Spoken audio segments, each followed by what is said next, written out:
नमस्कार। अविरल हिंदी गंगा में आपका हार्दिक स्वागत है और आज मैं लेकर आई हूँ आपके लिए प्रतियोगी परीक्षा से संबंधित 100 प्रश्नों की सीरीज, जो कि आपके लिए अत्यंत महत्वपूर्ण होने वाली है। तो प्लीज़ वीडियो को शुरू करने से पूर्व वीडियो को सब्सक्राइब अवश्य कर दें और साथ ही बेल आइकन का बटन भी दबा दें ताकि आने वाली वीडियो का नोटिफिकेशन आपको मिल सके। तो आइए शुरू करते हैं। पहला प्रश्न, स्वतंत्र रूप से बोले जाने वाले वर्ण हैं व्यंजन, स्वर, वर्ण या कोई नहीं। तो इसमें क्या होगा आंसर? स्वर। अब क्यों होगा स्वर? क्योंकि स्वर को बोलने के लिए हमें किसी अन्य वर्ण की आवश्यकता नहीं होती है। हमने लिखा ए या आ, तो हमें दूसरे वर्ण की किसी की आवश्यकता नहीं है, तो ये हो जाएगा स्वर। क्योंकि हम अगर व्यंजन होता तो व्यंजन को अगर हमने लिखा होता कै, तो उसके बाद में हमें इस स्वर की आवश्यकता होती, लेकिन क्योंकि ये अपने आप में स्वर है इसलिए हमें इसकी आवश्यकता नहीं है, तो इसका आंसर हो जाएगा स्वर। क्वेश्चन नंबर 2, जिनके उच्चारण में एक मात्रा का समय लगता है क्या कहलाते हैं? दीर्घ स्वर, पिलुत स्वर, लघु स्वर या हल। हल मतलब व्यंजन। तो इसमें कौन सा आंसर होगा? इसका आंसर होगा लघु स्वर, क्योंकि इसमें हमारा एक मात्रा का समय लगता है। इसे हम एक मात्रिक भी बोल सकते हैं, जैसे हमने लिखा ए, तो ये हमारा लघु स्वर है ए। या हमने बोला ई या उ या री, ये हमारे कौन से हैं? लघु स्वर हैं और इसमें चारों में एक मात्रा का समय लगता है। अब क्वेश्चन नंबर 3, दीर्घ स्वर में कितनी मात्रा होती है?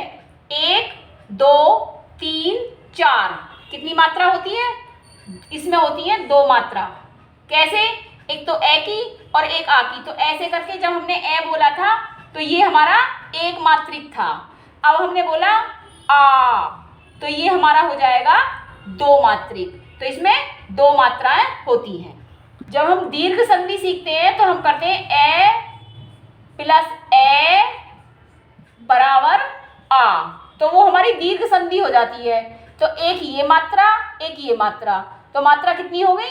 2 हो गई। इसलिए आ की 2 मात्रा, बड़ी ई की 2 मात्रा, ऊ की 2 मात्रा, लेकिन ए की, ई की, ऊ की, री की, ये हमारी एक एक मात्राएं होंगी।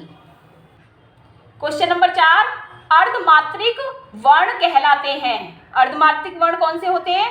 लघु स्वर, व्यंजन, दीर्घ स्वर, पिलुत स्वर। तो दीर्घ स्वर हमारा 2 मात्रिक होता है, लघु स्वर हमारा 1 मात्रिक होता है और पिलुत स्वर हमारा 3 मात्रिक होता है। तो व्यंजन जो है वो हमारा अर्धमात्रिक होगा। कैसे होगा? जैसे हमने ये लिखा का और इसके बाद आया आ, तो ये हो गया हमारा 1 मात्रिक। लेकिन जब हम इसमें केवल का लिखेंगे और इसमें हलंत लग जाएगा, इसके बाद कोई भी स्वर नहीं होगा, तो ये केवल व्यंजन रह जाएगा। तो इसमें कौन सा आ जाएगा? ये हमारा अर्धमात्रिक हो जाएगा। ठीक, ये हमारा अर्धमात्रिक। क्लियर हो गया? नेक्स्ट क्वेश्चन, जिन वर्णों को बोलने में जिह्वा पूरे मुख को स्पर्श करती है वे होते हैं स्वर, सभी वर्ण, ऊष्म वर्ण या स्पर्श व्यंजन। तो जिनको बोलने में जिह्वा हमारे पूरे मुख को स्पर्श कर रही है, जब पूरे मुख को स्पर्श कर रही है तो स्पर्श करने से स्पर्श व्यंजन होंगे। ये मैंने पहली वीडियो में बता दिया है। इनकी संख्या 25 होती है। कवर्ग, चवर्ग, टवर्ग, तवर्ग और पवर्ग, ये हमारे स्पर्श व्यंजन कहलाते हैं। नेक्स्ट क्वेश्चन, जब 2 ध्वनियों में से एक अपूर्ण और दूसरी पूर्ण हो, ये कहते हैं कि एक स्वर रहित हो और दूसरी स्वर सहित हो, तो क्या कहलाते हैं? पूर्ण व्यंजन, संयुक्त व्यंजन, ऊष्म व्यंजन या स्पर्श व्यंजन। तो ये जो हमारी एक अपूर्ण और एक पूर्ण जो होती है वो हमारी संयुक्त व्यंजन में होती है। कैसे?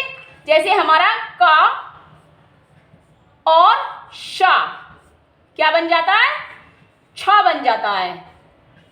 तो ये अपूर्ण है, मतलब स्वर रहित है, और ये स्वर सहित है, तो ये बन गया छा। ऐसे ही ता और रा बन गया त्रा। ठीक है, समझ में आ गया? नेक्स्ट, बिना स्वर के नहीं बोले जा सकते हैं स्वर, व्यंजन, पिलुत, अच। तो कौन नहीं बोले जा सकते हैं? मैंने पहली वीडियो में बताया कि जो व्यंजन होते हैं वो बिना स्वर की सहायता के नहीं बोले जा सकते। का, चा, पा, तो इसमें सब में क्या लगा होता है, हमारा आ लगा होता है। आ लगने की वजह से ये व्यंजन हमारे पूर्ण कहे जाते हैं। वरना अगर इसमें आ ना लगाएं हम तो हम लिखेंगे का, तो ये अर्धमात्रिक रह जाएगा। और ये हमारा पूर्ण मात्रिक है, तो क्या बोलेंगे इसे, का। तो इसमें बिना स्वर की सहायता के नहीं बोले जा सकते। तो स्पर्श व्यंजनों की संख्या है। स्पर्श व्यंजन कौन से, जिसमें हमारी जिह्वा पूरे मुख को स्पर्श करती है, वो स्पर्श व्यंजन है। तो 22, 23, 24, 25। तो इसका आंसर होगा 25। कैसे, कवर्ग के 5, चवर्ग के 5, टवर्ग के 5 और तवर्ग के 5 और पवर्ग के 5। तो इसे इस तरीके से 5-5 वर्ण सबके होंगे, तो कुल मिलाकर के 25 वर्ण हो जाएंगे। ठीक, नेक्स्ट, जिनके उच्चारण में 3 मात्रा का समय लगता है वे होते हैं लघु स्वर, दीर्घ स्वर, प्लुत स्वर या कोई नहीं। तो 3 मात्रा का समय किसमें लगता है, प्लुत स्वर में लगता है। कैसे, जिसका मैंने बताया था कि ये जो है हमारा प्लुत स्वर का चिन्ह है, जिसे हम बोलते हैं ओम। तो इसको लगाते हैं जब हम बोलते हैं ओम। ठीक, तो ये हमारा प्लुत स्वर कहलाता है। नेक्स्ट क्वेश्चन, जय अन्य को मिलाकर बनता है गे बनता है, छ बनता है, जय बनता है, श्रेय बनता है। तो जय अन्य को मिलाकर के बनता है गे, गे ज्ञानी। किस तरीके से, जय और न्य, मतलब कि जो हमारा चवर्ग का पंचम वर्ण है उसे मिलाकर के और जय को मिलाकर के। तो इसका आंसर है पहला सही। नेक्स्ट, संयुक्त स्वर कितने हैं, 2, 3, 4, 5। तो संयुक्त स्वर होते हैं 4। कौन कौन से, छ, त्रय, गे और श्रेय। ठीक, नेक्स्ट क्वेश्चन, मूल स्वर कहलाते हैं ए, ई, आ, ई, उ, ए, ओ। तो कौन से मूल स्वर, ए और ई। इनकी संख्या कितनी है, 4 है, ए, ई, उ, री। नेक्स्ट क्वेश्चन, दीर्घ स्वर की संख्या है 6, 7, 8, 4। तो इसकी संख्या है 7। दीर्घ स्वर की कौन सी, आ, ई, उ, ए, आई, ओ, औ। ये इनकी दीर्घ संख्या है 7। ठीक, नेक्स्ट, संयुक्त स्वर है कौन कौन से, आ, ई, उ, ए। तो इसमें से संयुक्त स्वर कौन सा होगा, ये तो दीर्घ है, ये लघु है, ये लघु है। तो ये हमारा है संयुक्त स्वर। ये मिलकर के बना है ए और ई को मिलकर के बना है, तो ये हो गया हमारा संयुक्त स्वर। अब नेक्स्ट है अंतस्थ व्यंजन कहलाते हैं। तो कौन से कहलाते हैं, इसमें ये, रे, ले, वे अंतस्थ हैं। अब जो 6, त्रय, गे, श्रेय हैं ये संयुक्त हैं। ए, ई, उरी ये मूल स्वर हैं और लघु स्वर हैं। ए, ओ, आई, औ ये हमारे संयुक्त स्वर हैं और दीर्घ स्वर के अंतर्गत भी आते हैं। तो इसमें आंसर है ये, रे, ले, वे। नेक्स्ट क्वेश्चन है, अर्ध स्वर कहलाते हैं कौन कौन से, ये, वे, ई, उ, ए, आई, कोई नहीं। तो ये, वे जो है अर्ध स्वर कहलाते हैं। नेक्स्ट क्वेश्चन, हिंदी में स्वर होते हैं कितने, 9, 10, 11, 12। तो इनकी संख्या है 11। और जो 2 हैं वो अयोगवाह होते हैं, ना पूरे तरीके से स्वर हैं और ना ही व्यंजन। तो इनकी संख्या है 11। अयोगवाह कहते हैं, अयोगवाह का मतलब जो 2 वर्णों के योग से बना है। तो ये हमारा अंग और आहा। ठीक, नेक्स्ट है तवर्ग होते हैं। तवर्ग व्यंजन कौन कौन से, जो तय वर्ग के अंतर्गत आते हैं। तो तय, थे, दे, धे, ये आंसर सही है। बाकी अंतस्थ व्यंजन है और ये हमारे कवर्ग है, इसका कोई मतलब ही नहीं है। नेक्स्ट है, लिखने की रीति को कहते हैं। शब्द होता है, वाक्य होता है, समास है या वर्तनी है। तो लिखने की रीति को हम वर्तनी कहते हैं, जिसे इंग्लिश में कहते हैं स्पेलिंग। तो वो है हमारी वर्तनी।